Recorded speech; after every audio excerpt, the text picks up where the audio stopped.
Hi everyone, and welcome to another coloring and card tutorial. Today's card tutorial starts off a new theme. In May I'm gonna have a theme, and the theme is going to be mermaids because it's Mermaid. In the art industry it's Mermaid, where people do a whole bunch of mermaids throughout the month, and I thought I'd do the same, or at least a mermaid inspired projects. Today I'm going to do a no coloring technique again because I'm falling in love with it and it's something quite new to me. I'm still learning about it, kind of figuring out where to put shadows, how to put shadows, and I want to take you with me while I'm doing that and kind of tell how I think about it when I'm doing it. And because this is very new to me, I am actually then falling back on things that are very comfortable to me. So every time I do something very, very new, I also try to bring in things that are comfortable. So not everything is new, but just the thing that I am learning is the new thing. And for me right now, learning is the no line coloring technique. So I'm using colors that are quite comfortable when it comes to skin, and that is my skin color combination that I love, which is E50, E00, E21, E11, E04, and R30 and R32. So those are my absolute favorite colors to use when it comes to skin.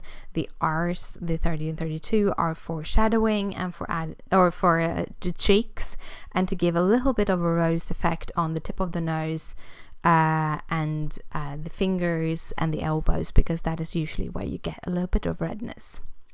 So when it comes to no line coloring technique, there's a few things you do want to think about, and that is that you have quite a good amount of contrast between your darkest darks and the lightest lights, because they will now be your lines, and therefore you want to have where the lines are, you kind of want the dark and the light to meet. And because of that, there will be spaces where you have a cast shadow and a rounded shadow, and you want to add a sliver of light between those to kind of really make it apparent that they are two different things. Like you see at her arm, she has a little shadow like under her belly to her arm, and there I have a light. But on the other side of the arm, where the light shouldn't hit, there's also this little line, and we call that rim light or cast light, because you can also get that effect from the light bouncing off the ground. So yeah, that is kind of how you can say how to use that, I think. But yeah, so that is an important feature to think about when you're doing no line coloring, is that you don't want to have the same value, which is the kind of the darkness of the color, and the light white darkness. I don't know, but yeah, you don't want to have the same value next to each other, because that can make them to kind of glide into each other, and you don't see the details and you don't see the different shapes. So that is what I have tried to do. I added a little bit of light even where it might not be any, just to kind of make sure that you can see all the details. And I'm actually going to go in towards the end of the video to add some more shadows around her breast area and a little bit around her nose, just to make that clear, because her chest and her hand is kind of going into each other right now. Then I'm going in with a very, very bright pink. These were my absolute favorite colors when I started crafting. I love brights. Brights is probably my favorite colors. Hey, the tail is the same color as my hair. Like, I like brights. But what I did this time was that I picked out my brightest pink I have, which is one of the fluorescent ones, and then I kind of built up a color from that one, The idea for the pink tail kind of came from, I think, from the pattern paper pack that I'm using later on in this video and making the card with it. So yeah. Then the hair. And I was considering actually trying to give her very, very light hair. It would have been a very nice balanced contrast to the very colorful tail. However, I already gone in with that black pen and made her eyelashes black and everything. And I felt it was a little bit, the eyelashes was so dark. I felt that that needed also to be balanced. So I decided to go with black hair. So I'm using the 100 this time when I'm doing the black. You can do the 100 or the 110, whichever works great. They do have a slight difference in color, and they will blend slightly different depending on which gray you blend it with. But try it on the side of on a paper, but preferably one of the papers that you usually color with your Copics on, and you kind of figure out which one you like with which. If you want to have both, you don't really need both, but you know, I had the full set syndrome. I have a tendency to have that, and I'm really happy with it because I do try to, it helps me think out of the box and maybe use color that I usually wouldn't use just because I do have them, and I don't want my Copics to be sad. I've said this before. I do have a very emotional relationship to my Copics, and like they I don't want them feel that they are not getting all the love that they get. So I try to use them, maybe not equally as much, but I try to use them at least once a year in different color combinations, just so they feel a little bit loved. I actually discovered that I had 2 e-markers that has after 7 years dried out. So instead of buying refills, I actually decided to go for just rebuy them. I had some I washed them with the wrong kind of alcohol in the beginning before I knew better. So they were all sticky and stuff also, so I just replaced them. But yeah, here I went in to continue with the skin and did a little bit, decided to give her very, very bright lips while I was at it. So yeah. Then I'm going to cut her out with my scissors. This is my cutlery scissors, and this is sped up by 500 times. So I do not cut this fast in real life. And also I use a Martha Stewart craft knife. It really lays really nicely in your hand. And I'm using that to cut out the little small details that I felt needed to be cut out. So yeah, to kind of just give all of her that white outline. Then I picked up this fabric or this paper just to look at it a little bit quickly, and then I realized, oh god, that looks great. I want that paper, so I've kept that paper.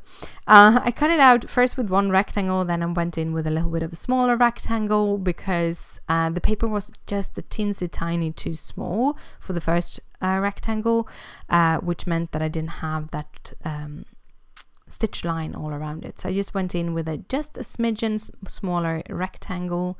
Then I'm gonna line this up. I think I'm lining it up twice because the first time it didn't go on fully straight, or I felt it didn't go on fully straight, but I think it actually did go on pretty straight. But I ripped it up and placed it down again. I'm also adding all of these foam tapes. This is the 1/2 inch roll of tape. You get a lot of tape on that roll, and I just cut it down to smaller pieces. And by the way, I found out they have like a 1/8 inch tape of this 3M Scotch tape, and I'm like, I'm gonna need that for all the shaker needs, for all the shakers.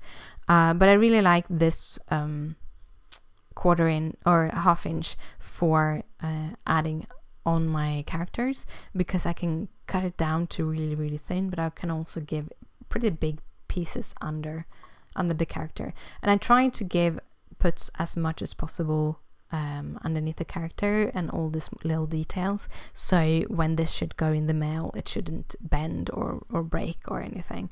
And yeah, here I am trying to figure out how to put that, and I think I got it a little bit straighter, but I don't know. And then I'm just pushing her down as she's already mounted a foam. To finish off the card, I was trying to figure out what kind of sentiment I wanted, and then I realized that this is going to go to a very special friend, and I found these little chipboard letters. They are Make It Crafty chipboard letters. I really love them, so I'm coloring them in with my fluorescent marker, so that they will match the coloring on the character. And then I'm just picking them out, and I kind of got the idea from the set itself to just put them up in like different angles. Like they're still straight, but upside down and on the sides, just like it looks on the chipboard piece place itself. I think it looked great.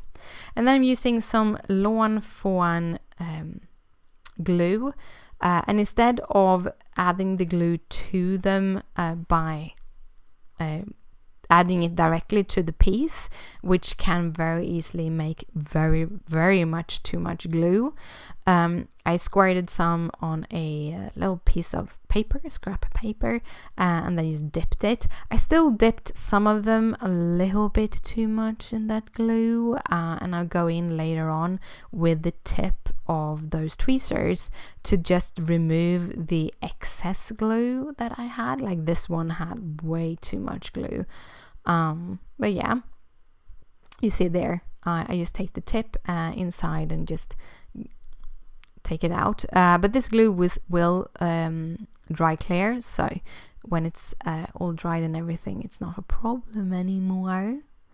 But I do prefer to use the multimedia matte when it comes to putting down chipboard pieces, but I didn't know where it was and I didn't want to look for it, and I have this lying around at a very good place. Then we needed some extra glimmer, so I'm going in with the Wink of Stella glimmer pen and just adding it. And as you see, I'm not certain how much that is coming out, so I'm just adding some to my own hand to see if it looks. And then I had glitter on my hand for a couple of days, but yeah, that's how it is. I also added a little bit on her cheeks. To finish it off, I'm using some Nouveau drops, glitter drops, in White Blizzard or something like that. There's links in the description but down below as usual for all of the details that I'm using, all the materials that I'm using. But yeah, so I'm adding that. A little tip or a little thing is that most of these kind of glue drops or glitter drops, whether you use the Nouveau or you use the Ranger, when they dry very flat. I don't know if it's the glitter that does it, but they usually don't dry in a dome. So whenever I do this and add the glitter, I let it dry for, well, until it's dry to the touch, which is usually not too long. I don't remember. I actually went away from the card, and then the next day I went in with the clear gloss, clear drops that they have, the Nouveau one. You can use that, or you can use the Ranger's accent. It's called clear accent or something like that. I have both of them, but this is the big bottle I have, and the accents will after time yellow in the bottle, and it will dry out if you don't use it. And I've been using this instead, so mine is slowly drying out. And this is it's drying out because I have used it a lot in the past also. But yeah, so that is the finished card. I let this dry for about 24 hours before sending it in the mail. And again, I go through with my little tweezers just to remove that extra, and I make sure to dry off and clean the tweezers after I do this. But I really love the really teeny tiny tip on those tweezers. I love those tweezers, they are the best. But yeah, that was the card for today. I want to thank you so much for watching. If you like it, please thumbs it up, that would mean the world to me. If you have any questions, just comment down below, and as I said previously, down below you can find all the details, links to my social media and stuff like that. And here are 2 other videos you can watch if you haven't seen them already. Thank you again for watching, and I'll see you later. Bye!